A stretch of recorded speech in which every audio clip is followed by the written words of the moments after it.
Without further ado, please can you welcome our first headliner of this evening. It is Rohan!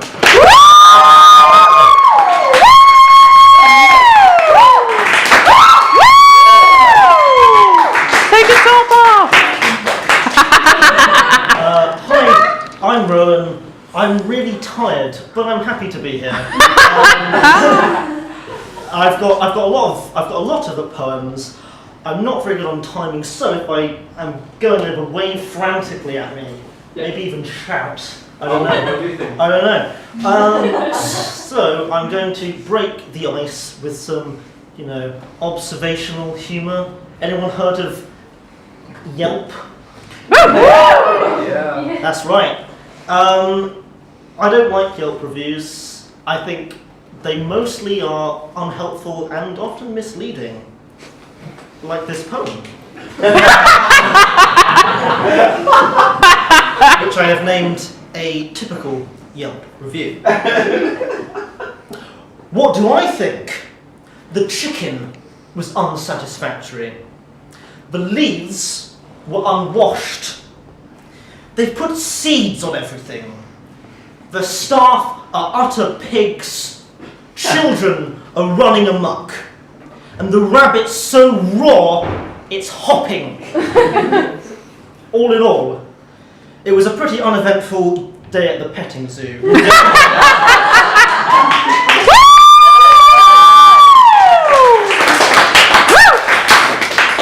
now I'm going to use this book. Once, because there's only one poem in it. It's a great purchase.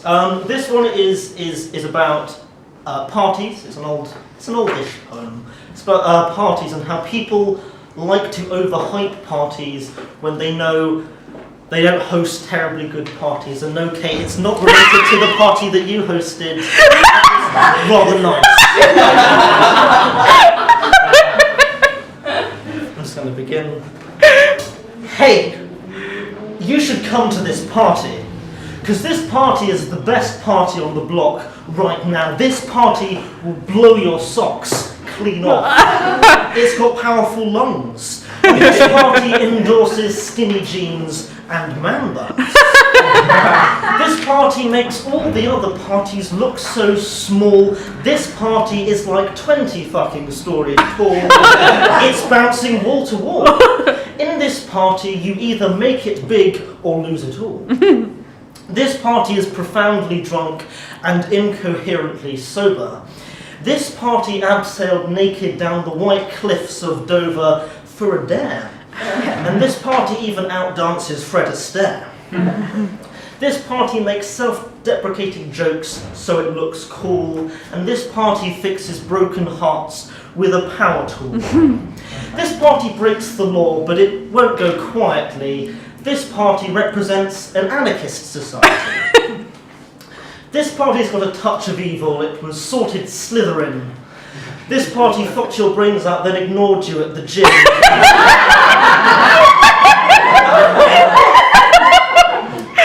This party's whipping up a storm. They call it monsoon. This party's touring worldwide from Moscow to Cancun. This party's so fly. It's played by Jeff Goldblum. This party is the stuff of kings. It walks with giants. Talks. This line is wrong, actually. This party is the stuff of legends. It walks with giants, talks with kings. This party is the motherfucking master of the One Ring. This party transcends time and space, entertaining cavemen and commodores. In actuality, this party killed the dinosaurs. Man, this party dominates the news. Its merits often stated, but you know, and I know, this party's overrated.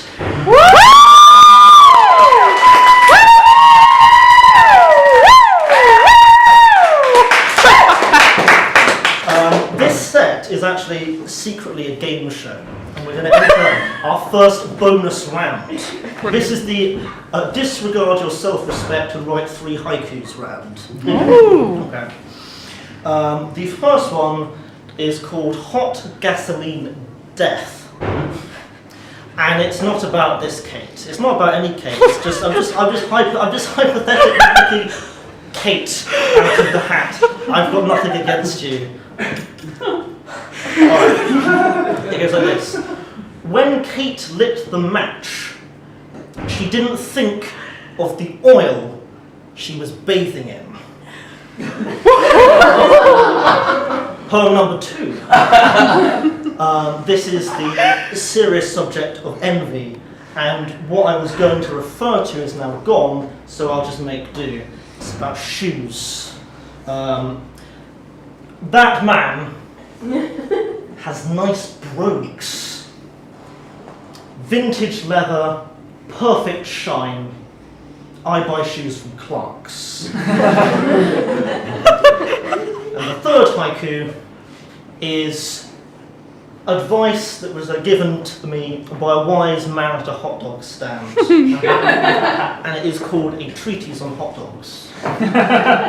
Ketchup is standard, but on a cold day you'll find mustard is good too.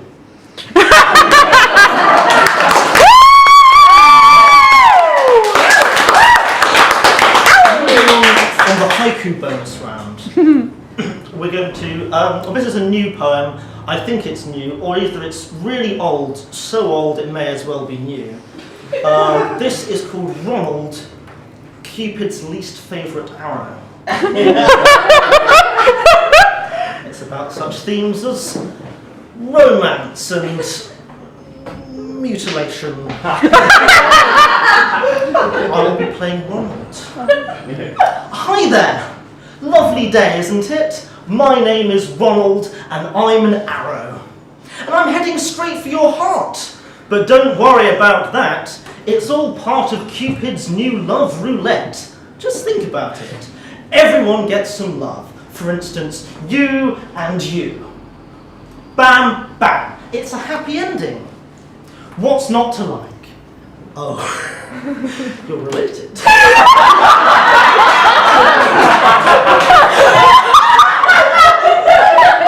However, in case you're feeling a bit uppity, I'm whistling a tune as I go, the kind where the wind is going all like an eagle diving down to catch its prey, or a 100-pound bomb crushing the remnants of the resistance movement. No, that's a bit negative. Maybe a 100-pound bomb of love. But I think I'm getting sidetracked. I'm whistling because I'm happy and I like flying. Flying is so much fun. Lovely weather, isn't it? Strong wind really carries the leaves. It's nice to meet you, by the way. I don't think oh God, I just killed a man. Sorry about the mess.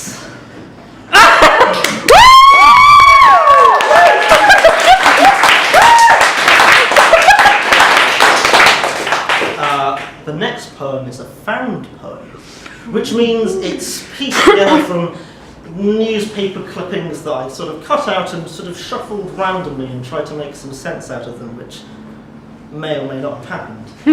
It's called Newspaper.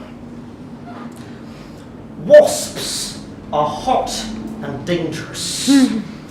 Russell Crowe's eyes twinkle disgracefully. You've let yourself go, fat git. Remember the Jimmy Carr rule. There are always more eccentric men in rock and roll.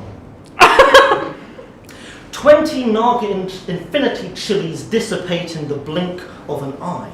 A nuclear bomb goes off in my mouth and stuff comes out of me from 1973. 95 times out of 100, it's blood. It's meat. That's it.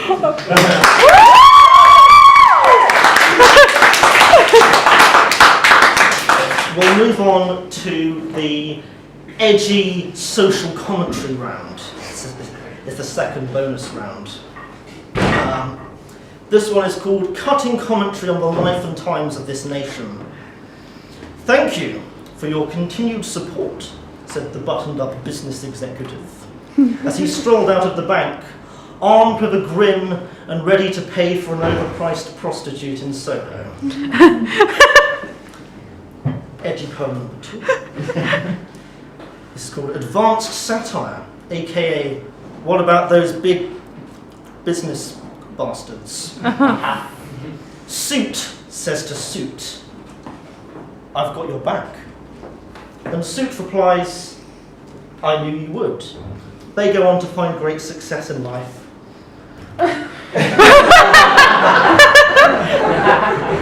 Moving on.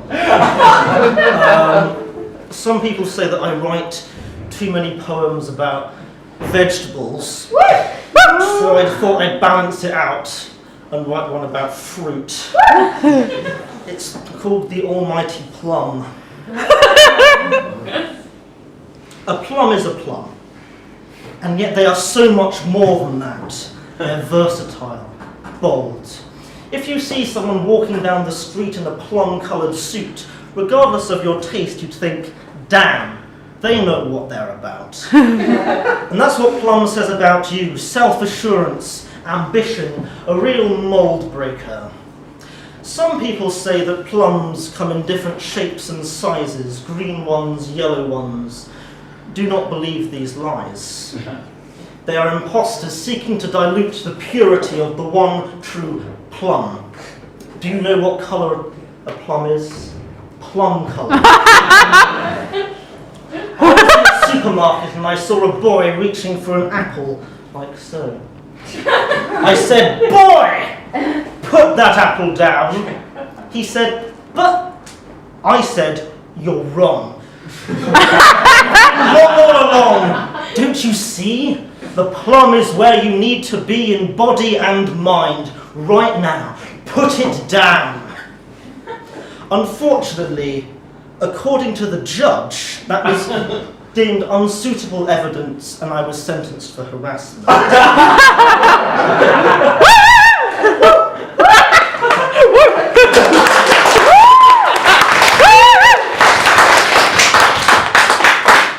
I'll enter the third bonus round. This is the poem you wrote in the intermission round. Here's one that I wrote in the intermission. It's called There's No Twist in This Poem. I reclined into my deck chair, out in the open air. The breeze caressed my face and also the rest of my body. Seagulls squawked softly, careless whispers spilling into my ear, eyelids growing heavy. Lulled to sleep by the solemnic sounds of rushing water, the slish slosh of waves crashing down, rolling backwards and forwards, on and on, water lapping at my feet. I could sit on this patio all afternoon, lapping at my feet. Oh shit, I left the bath running.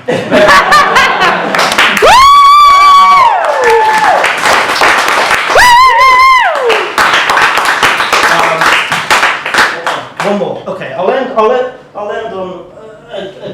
a classic. It's about a man and his love for vegetables. One vegetable in particular,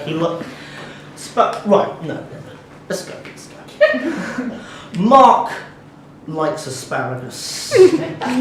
Mark loves asparagus. Mark just can't get enough of asparagus. He eats the bloody things all day. Sometimes he likes to think about if his fingers were little sticks of asparagus. How long would it be before his nerve broke and he bit down at the base of the thumb to stop the thumb thumping in his head?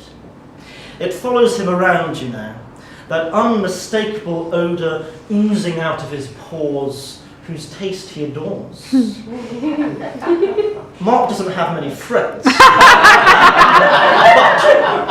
this is merely a coincidence, he says. And Mark enjoys eating lunch on a bench in the park all alone, he says. One day, when Mark was sitting on said bench, holding aloft a single stick of asparagus, wiggling it like a loose tooth. It rushed this sudden wave of melancholy, washing feelings over him that he'd never felt before. "Oh, asparagus," he did cry, "am I committing an act of murder most foul on this perfectly pure and innocent piece of vegetable? Do you have thoughts and feelings? Do you have dreams and aspirations like I do? Did you really like the last season of True Detective? When I take that first bite, will your asparagus friends light a candle for you? Will your soul unleash a subatomic scream that reverberates throughout the universe, at last destroying that faint glimmer of hope that entropy will not prevail, that all of existence will not crumble into..." "Oh, fuck it," Mark says, pops the cheeky bastard into his mouth, takes out another.